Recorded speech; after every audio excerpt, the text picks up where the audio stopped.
美集团美国升学直通车是华人网与文美教育集团联合制作播出的北美首档大型的网络直播教育节目。在我们的节目当中，你将会了解到最新最权威的教育资讯，还有升学的建议。在我们的整个节目过程当中，无论您是学生还是家长，有任何的美国升学教育问题，都可以来给我们留言。那么首先呢，还是要来给大家介绍一下文美集团。文美集团是享誉美国的华人教育集团，藤校申请大满贯。他们15年只做一件事，那就是为在美华人子女提供大学申请及规划服务。全美有12家办公室，7天营业，万博士领衔的硕博顾问团队尽心为华人子女提供最专业、最诚信的教育服务。欢迎大家扫码或者是直接搜索关注文美集团的微信公众号美国升学网，及时了解最新最全的美国升学资讯。如果想跟文美的客服互动，请在节目播出期间扫描屏幕左下角的文美客服二维码，或者是直接搜索微信号文美集团的全拼音。小红书也请搜索并关注文美集团。文美的咨询热线是18887890994。这个我们今天好像有另外的一位你们的文美的美籍顾问要来跟大家分享一下这个有关升学规划的这样的一个情况。我知道他好像是这个康奈尔大学的一位面试官Mr. Pierre， 能不能先给大家稍微介绍一下？好的，那么学生现在越来越卷，大学越来越卷，我们的服务也要跟着卷上去啊！所以这个是所以这是我们的一个初衷吧，是吧？因为为了更好的提高我们学生的竞争力，为我们孩子做更好的规划，所以我们文美集团在2024年推出了这个叫中美双顾问模式啊。那么中美双顾问模式的意思呢，就是说一个中方顾问，一个美方顾问啊。那么这个美方顾问的质量也是非常高的啊。那么包括这个 Mr. Pierre 啊，那么他就是康奈尔大学的校友，也是康奈尔大学的面试官啊。那么我们希望呢，有他的这种加入，能够给我们的这些孩子做规划，每个月的定期的会议，有中方的会议，也有美方的会议，从不同的视角，从招生官的视角，从我们华人的视角，给孩子提供最全面的帮助。那么当然随着我们服务的这些孩子们英语越来越好，除了移民学生之外，我们美国出生长大的这些华二代的比例也逐步上升哈。那么我的这个英语呢，说实在的啊，还是 Chinese English 是吧？所以呢所以我还是让我们的这个美方顾问的这个加入能够给我们带来更好的效果，给我们的孩子提供更强的竞争力吧。所以今天呢让这个皮埃尔先生呢跟我们的家长第一次见面啊，先跟大家分享一下如何选择自己梦想的大学，应该从哪些方面去考量，再制定一个比较好的一个申请策略。好的，是的，这个所以大家这个如果是有兴趣的话，或者是想更多的了解，一定要关注我们的节目哈。下面我们有请这个皮埃尔先生来为大家讲解如何帮助孩子找到自己梦想的大学。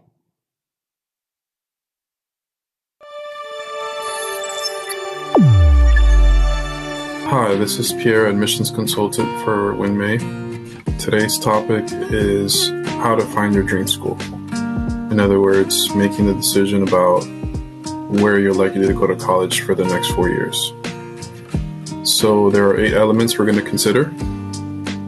They are self-assessment, research, campus visits, talking with current students or alumni, considering financial aid and scholarships, reviewing admission requirements, evaluating fit, and seeking guidance.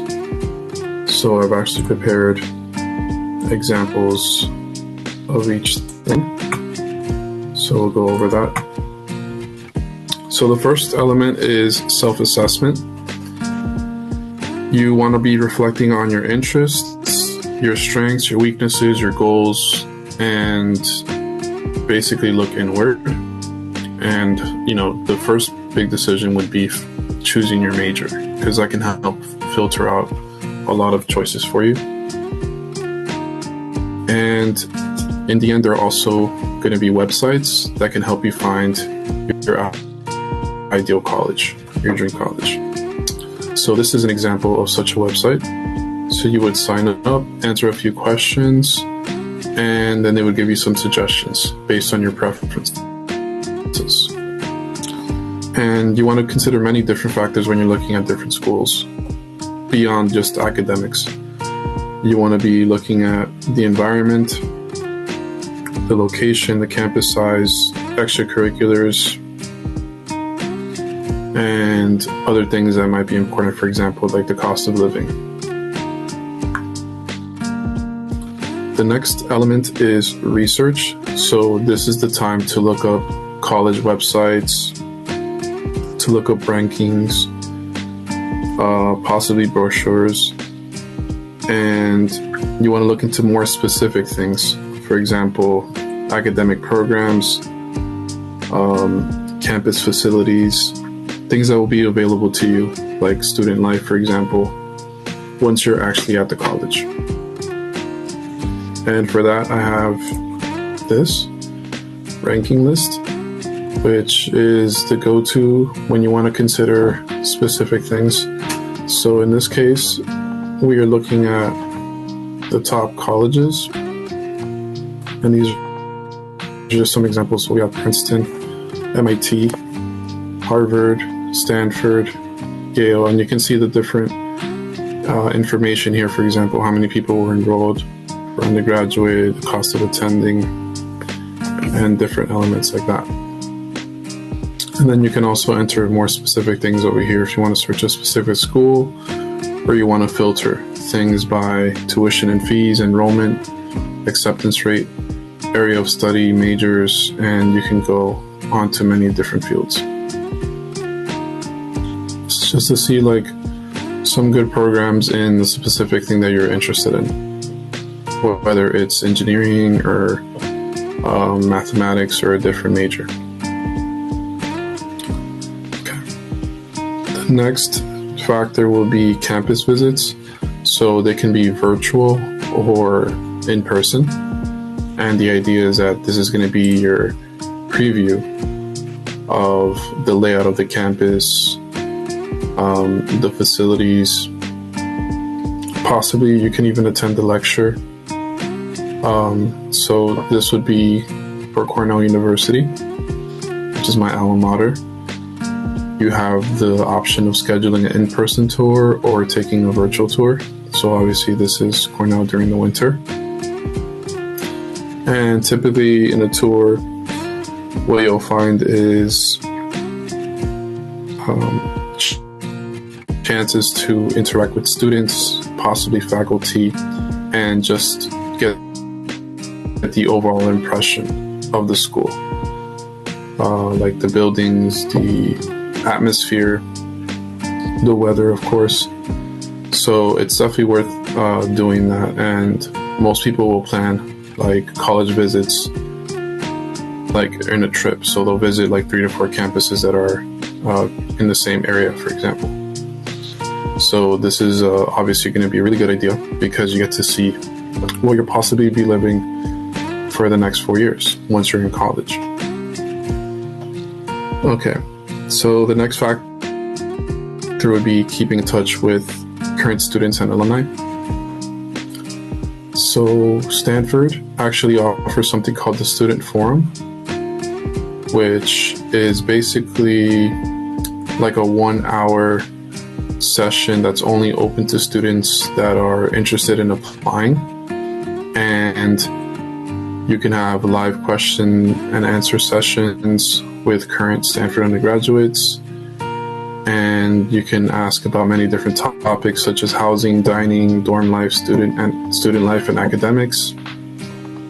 And the best part is that it's essentially only between the Stanford undergraduates and the prospective students.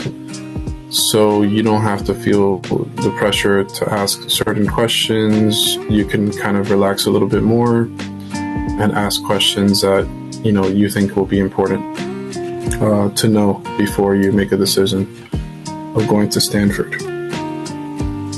Okay, the next option would be considering financial aid and scholarships. So this would be the source for Harvard. And you can find many different elements of information here. like if you're a foreign student, information about FAFSA, if you missed the financial aid deadline, and they explain the process. They have graphs and charts, and you can see many different aspects of financial aid. And obviously the cost of attending is going to be really important because that might limit where you can go. But some schools are need blind, so they won't use that as a factor to decide whether you can go there or not.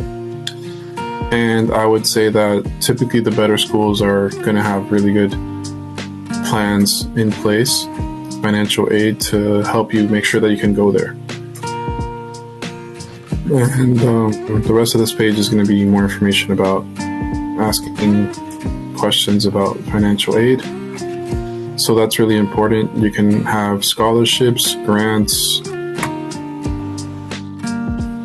things like work study, that can help you pay for your schooling. There's also like plans in place to like prepaid college programs.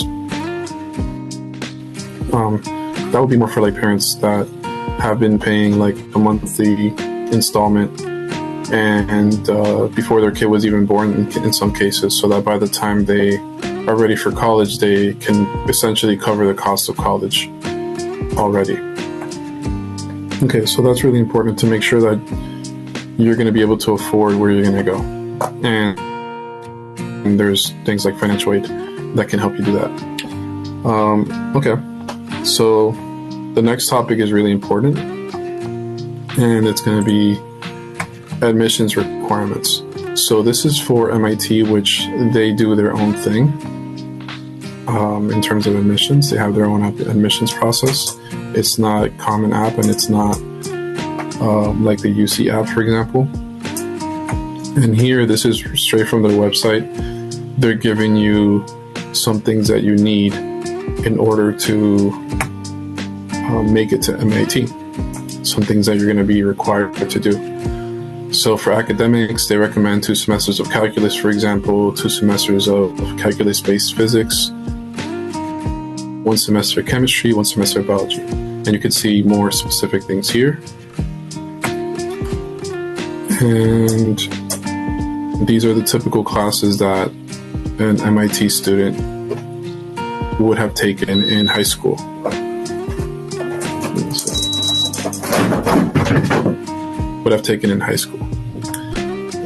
And they go on to tell you about completing things like dual enrollment, more advanced courses. You can also do like open courseware, taking AP classes. So MIT Open Courseware. Dual enrollment is going to be really important because it's showing that you're going above and beyond what's offered in your high school curriculum. In other words, you're taking college courses with college students, and you'll be able to take, for example, more advanced math than your school can offer, which is something I did myself. And that can look really good for colleges. While not necessarily being a requirement, notice that they word it as academic achievement. And then they talk about your extracurriculars, which is obviously going to be really important because they want to make sure that you're being productive. And they also want to know what you're doing with your time outside of classes, for example. And so you'll see some descriptions of that there about the types of extracurriculars they should be choosing. And they have some links to other articles. And you want to make sure that you have the GPA requirements, you have the SAT scores, you have good extracurriculars, different things like that. And so the last thing, so this would be like an example of what I was talking about. So they give you like the SAT range, and they give you some descriptions about MIT. And here's even a video that you can watch about advice from someone that made it to MIT, looking back things that they would have told themselves. Okay. The next thing is evaluating fit. So this is something that's overlooked a lot. It's the idea of how well a college fits you. In other words, you're going to have your preferences, things that you want to do, things that are important to you.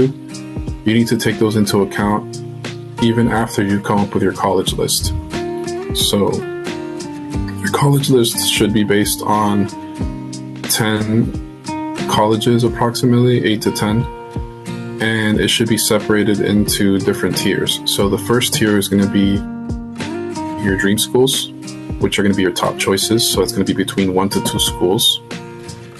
Then the next tier are going to be your target schools. So that's going to be composed of 3 to 4 colleges. Those are schools that are really good, but it's a little bit more realistic to be accepted into those schools. And then you have the third tier, which is going to be your safety schools. So those are schools that you'd also be happy to go to, but they're essentially like your backup plan. And this also means that you have a better chance of getting into those schools compared to the other tiers. So that would be like a good application strategy. That's what a good college list can look like. But even after you come up with your list, you need to make sure that the college fits you. So you need to take your preferences into account, but also some general things such as academics, which is what you're primarily there to do, to earn your degree and your education. Campus culture, you're going to be living there, right, for essentially the next 4 years. So you need to make sure that you're okay with the layout of the campus, maybe the traffic, student interaction, the facilities, different things like that. For example, at Cornell, we're required to take a swim test before we graduate because there are a lot of bodies of water around the campus, so they need to ensure that you can swim. So actually, you need to pass the swim test in order to graduate. That's how important that is. Things like financial aid, which we discussed, and something that's really important would be career development. In other words, job placement. So even after you're earning your degree, how well does the school do in helping people find jobs after they graduate? So that's something that should be really important as well. And of course, any other of several multitude of factors that you might consider important. Okay, so the last thing that we wanted to talk about was seeking guidance. And that just brings us back to me. So we've been helping students with admissions consulting. We have a lot of experience with different colleges, getting students into the top colleges, and we're here to help. So when it comes to seeking guidance, we are talking about asking people about their experiences, having someone look over your case and give you specific suggestions, come up with an action plan, provide you with resources. We also help with test prep, for example, SAT, which is also something that I do. So we know how to approach those things, and that's what we're here to do. We're here to help you. 好的，非常感谢万博士给我们带来这个 Mr. 皮尔先生的这样的一个介绍哈，因为我觉得可能对于很多的这个家长来说哈，这样的一位真正的面试官来给大家讲的话，大家可能会这个感触更深，是这样吗？万博士？希望是这样吧，这也是我们想达到的效果。尤其是我们这个方案实施以来呢，我们发现家长可能不一定喜欢，因为家长大部分听不懂，或者学生比较喜欢，所以交流起来家长更愿意和我们的华人顾问来沟通。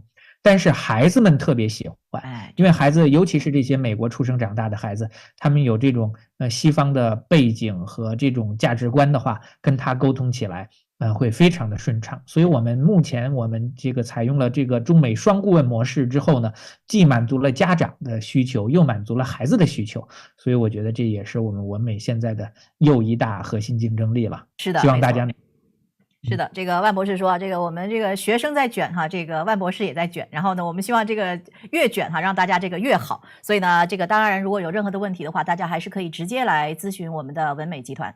文美集团是享誉美国的华人教育集团，藤校申请大满贯。他们15年只做一件事，那就是为在美华人子女提供大学申请及规划服务。全美有12家办公室，7天营业。万博士领衔的硕博顾问团队尽心为华人子女提供最专业、最诚信的教育服务。欢迎大家扫码或者是直接搜索关注文美集团的微信公众号“美国升学网”，及时了解最新最全的美国升学资讯。如果想跟文美的客服互动，请在节目播出期间扫描屏幕左下角的文美客服二维码，或者是直接搜索微信号“文美集团”的全拼音。小红书也请搜索并关注文美集团。文美的咨询热线是1888-789-0942。今天谢谢万博士来到我们的节目，给大家带来的讲解，辛苦您。谢谢主持人，谢谢大家。是的，感谢大家收看我们今天的节目，我们下期见。